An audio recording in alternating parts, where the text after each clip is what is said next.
आशा की किरण। માંગરોળની ધરતી પર ભગવાન સ્વામિનારાયણ પધારેલા અને સામયું નીકળેલું.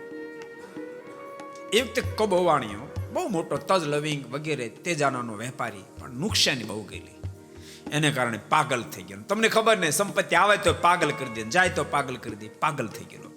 પછી ત્રાજવામાં છાણ લઈ, કાદવ લઈ અને ઊભી બજાર નીકળે, બૂમો મારતો જાય. કોઈ તજ લો, કોઈ લવિંગ લો, કોઈ ઇલાયચી લો. સુરા ખાચર જઈ ગયા. મારે કે મારે પેલો કબો ગાંડો. ભગવાન સ્વામિનારાયણ કોઈ ઉત્તર ના આપ્યો. બીજી વાર કીધું મારે પેલો કબો ગાંડો, તોય જવાબ ન આપ્યો. ત્રીજી વાર કીધું મારે પેલો કબો ગાંડો. અને ત્યારે ભગવાન સ્વામિનારાયણના મુખમાંથી શબ્દ નીકળ્યા, દરબાર તમને તો એક જ કબો ગાંડો દેખાય છે. શબ્દ સાંભળજો, દરબાર તમને તો એક જ કબો ગાંડો દેખાય છે. અમને તો દુનિયામાં ઠેર ઠેર કબા ગાંડા જ દેખાય. જેટલા ભગવાન નથી બચતા બધા જ કબા ગાંડા, બધા જ કબા ગાંડા છે.